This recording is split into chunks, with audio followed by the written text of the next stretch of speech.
एक खराब मनहूस दिन, एक बेबस जितनी बार टेडी को ऊपर रखता वो उतनी ही बार उनको नीचे मिलता। इस बात से वो लोग साइकिक ने भी कपल से यही कहा कि ये भूत हार्मलेस है और बस थोड़ा खेलना चाहती है। अगर आपको पहले से इस घर के बारे में ना पता हो तो आप सैली हाउस के सामने से बड़े नॉर्मली गुजर जाएंगे। ये 2 मंजिला सफ़ेद रंग का घर जिस पर ब्लू ट्रिम है, एक टिपिकल अमेरिकन फैमिली होम जैसा दिखता है और ऐसा घर वहाँ किसी भी नेबरहुड में मिल सकता है, पर रियलिटी में ये बाकी घरों से बहुत अलग है। हेलो एवरीवन, मैं हूँ नेहा और आप देख रहे हैं नम स्टोरीज़, जहाँ हम ऐसी सच्चाइयों को सामने लाते हैं जो दिल, दिमाग और ज़मीर तीनों को नम कर देती हैं। इस घर को 1867 और 1871 के बीच में माइकल फिनली ने बनवाया था। माइकल की मौत थोड़े ही दिन बाद 1872 में इसी घर में हो गई थी। इसके बाद उनके बेटे डॉक्टर चार्ल्स फिनी ने इस घर को संभाला। चार्ल्स आर्टिसन के गिने चुने डॉक्टर्स में से एक थे। वो और उनका परिवार ऊपर के मंजिल पर रहते थे और नीचे वाले कमरों में उन्होंने मेडिकल ऑफिस बना रखा था। 19s की शुरुआत में मेडिकल केयर आज के मुकाबले बहुत कम और अलग थी। फैमिली फिजिशियंस पर हर तरह की बीमारियों के लिए भरोसा किया जाता था, जिसमें इमरजेंसी मेडिकल सिचुएशंस भी शामिल थी। ऐसा इसलिए था क्योंकि अमेरिका की हिस्ट्री में उस दौर में आर्टिसन जैसे छोटे टाउन में कोई हॉस्पिटल नहीं था। इनफैक्ट 15,000 से ज़्यादा लोगों की आबादी होने के बावजूद आर्टिसन को अपना पहला हॉस्पिटल 1914 तक नहीं मिला था।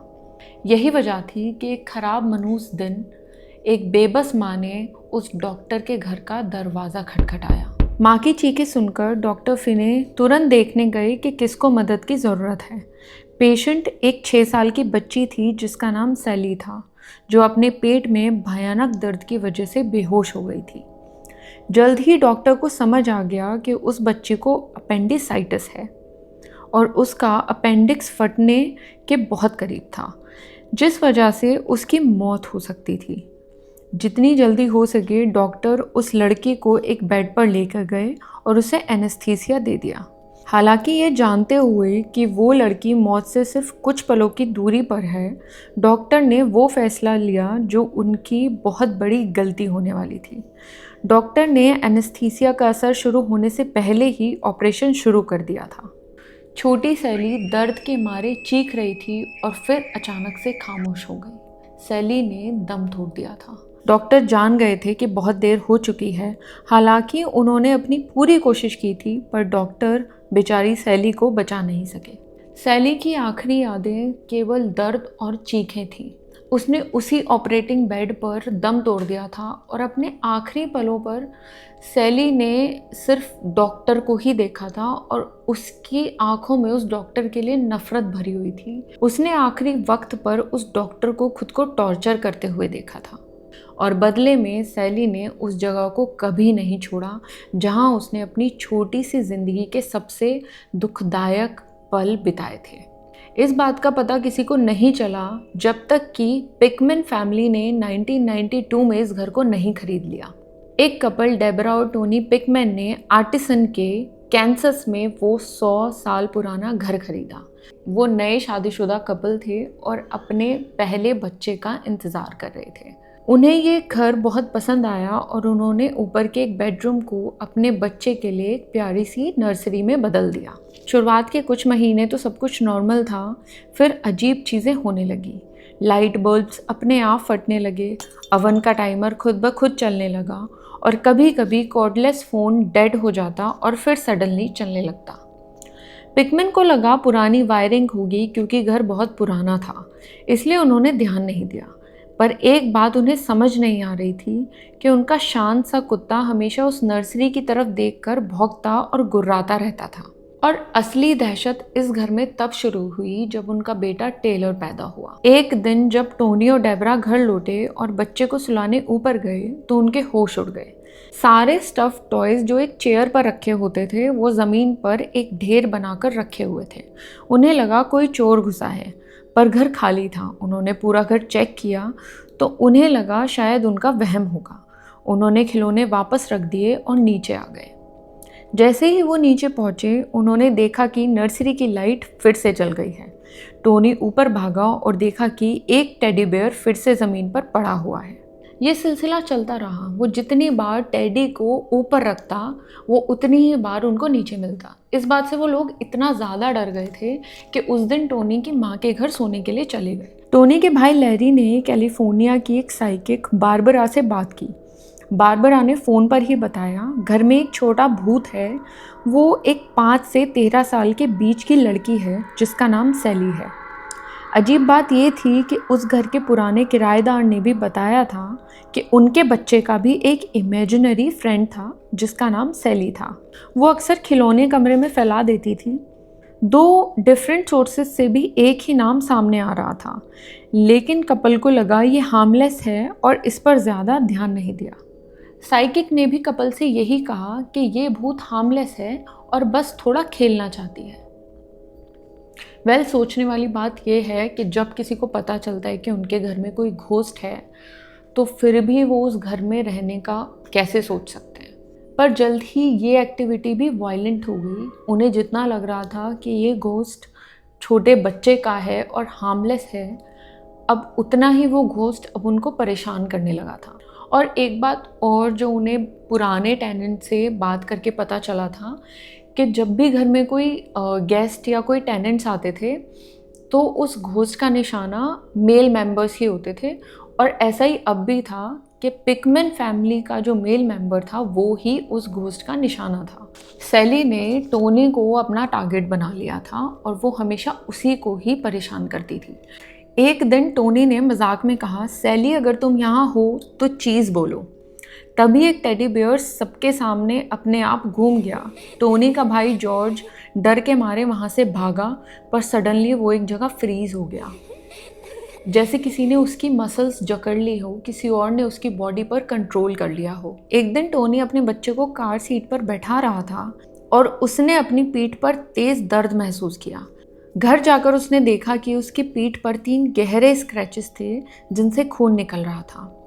टोनी के शरीर पर मिस्टीरियस स्क्रैचेस, जलन के निशान और चोट के निशान दिखने लगे थे।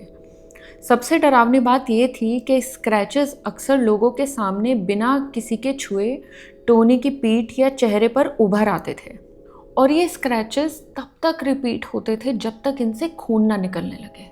तब डेबरा, टोनी की वाइफ, ने साइकिक से बात की। साइकिक ने भी डेबरा को बताया कि ये जो बच्चे की आत्मा है उनके घर में, वो मर्दों से नफरत करती है। शायद किसी मर्द ने इसको टॉर्चर किया था, जो कि हम इसकी बैक स्टोरी से जान ही गए हैं। लेकिन फिर भी साइकिक ने डेबरा से कहा कि ये किसी को नुकसान नहीं पहुंचाना चाहती। अगर तुम्हारे हस्बैंड को कोई स्क्रैचेस आई हैं तो वो एक एक्सीडेंट हो सकता है, वो उस बच्ची ने जानबूझकर नहीं किया है। डेबरा ने इस बात पर भरोसा कर लिया। वो सैली को अपनी बेटी की तरह ट्रीट करने लगी। उसे लग रहा था कि अगर वो ऐसा करेगी तो सैली उनको चोट नहीं पहुंचाएगी, और अब वो अजीब चीज़ें करने लगी थी। उसने सैली के लिए एक डॉल गिफ्ट रैप की और अगले दिन वो डॉल बिना पैकिंग खुले टेलर के क्रिब में मिली। डेबरा इतनी पॉसेसिव हो गई थी कि जब भी टोनी शिकायत करता था कि सैली उसको तंग कर रही है तो डेबरा उल्टा उसी को डांटने लगती थी और कहती थी कि वो ओवर रिएक्ट कर रहा है, क्योंकि डेबरा इस तरीके से बिहेव करने लगी थी कि उसका अपने माइंड पर कंट्रोल ही नहीं है, वो किसी और के कंट्रोल में है। और वहीं टोनी को ऐसी फुसफुसाहटें सुनाई देने लगी थी जो डेबरा को नहीं सुनाई देती थी। टोनी को दीवारों से खरोचने की आवाज़ें आती, उसे लगता जैसे कोई उसके पैरों की उंगलियों को काट रहा है। एक रात उसके दोस्त डिनर पर आए। सबने देखा कि टोनी के फोरहेड पर अपने आप गहरे स्क्रैच बन गए और उनसे खून निकलने लगा था। डेबरा तब भी होश में नहीं आई। डेबरा तब भी इस बात को मजाक में ले रही थी और बोल रही थी कि सैली बस तुम्हारे साथ खेल रही है। और इसके बाद अटैक्स बढ़ गए। टोनी को सपने आते थे कि कोई उसे बेड से खींच रहा है और उठने पर उसकी कलाइयों पर छोटे हाथ के निशान होते थे। जल्द ही पता चला कि वहाँ सिर्फ सैली नहीं बल्कि एक कंट्रोलिंग, डोमिनेटिंग बूढ़ी औरत की रूह भी थी। वो टोनी को जान से मारने की धमकी देती थी। बच्चा टेलर भी आधी रात को चीख कर उठने लगा। घर में खुद मोमबत्तियां जलने लगती और खिलौने इधर से उधर पहुंचने लगते। जब टीवी शो साइटिंग की टीम वहां आई तो कैमरे के सामने ही टोनी पर अटैक हुआ। उसकी पीठ पर एमसी के इनिशियल्स खरोच दिए गए। शायद वो माइकल क्रोमन फिने घर के असली मालिक के लिए थे। एक ही रात में टोनी पर 11 बार फिजिकल अटैक हुआ था। टोनी ने घर को क्लेंस करवाने की कोशिश करी, पर स्पिरिट्स और गुस्सा हो गई। टोनी पर इन चीज़ों का बहुत ज़्यादा असर होने लगा था। उसे बहुत ज़्यादा गुस्सा आने लगा था और वो ब्लैकआउट होने लगा था। एक दिन उसे होश आया और उसने देखा कि उसने एक बिल्ली को बुचर्स नाइफ से मार दिया है, जिसके बारे में उसे कुछ याद नहीं था। और अब उसके दिमाग में आवाज़ें चलने लगी थी जो कह रही थी कि अब तुम अपनी बीवी को मार दो। वो अपने आप से लड़ रहा था, तभी किसी ने उसे सीढ़ियों से इतनी ज़ोर से धक्का दिया कि रेलिंग टूट गई। ये सब कुछ देखकर डेबरा का वहम टूटा। अब वो समझ गई थी कि घर को क्लेंस करवाने से कुछ नहीं होगा, ये स्पिरिट्स कभी इस घर को नहीं छोड़ेंगी। तो 2 हफ्ते के अंदर उन दोनों ने ही इस घर को छोड़ दिया। लेकिन वहाँ रहने वाले लोगों का मानना है कि इस घर में किसी बच्ची की आत्मा नहीं, कोई बहुत खतरनाक डीमन रहता है जो सैली का रूप लेकर लोगों को परेशान करता है। उसने डेबरा को कंट्रोल किया और टोनी को एक मर्डरर बनाने की कोशिश की। आज ये घर एक अट्रैक्शन है, यहाँ लोग घूमने आते हैं, रात बिताते हैं, लेकिन यहाँ के रूल्स बहुत स्ट्रिक्ट हैं। यहाँ कोई भी क्लेंजिंग रिचुअल करना अलाउड नहीं है। तो ये थी सैले हाउस की रियल हॉन्टिंग्स। और ऐसी ही सच्ची कहानियाँ और गहरी मिस्ट्रीज़ के लिए चैनल को सब्सक्राइब करना ना भूलें। अगर तुम्हें रियल हॉन्टिंग्स और क्राइम स्टोरीज़ पसंद हैं तो नेक्स्ट वीडियो मिस मत करना।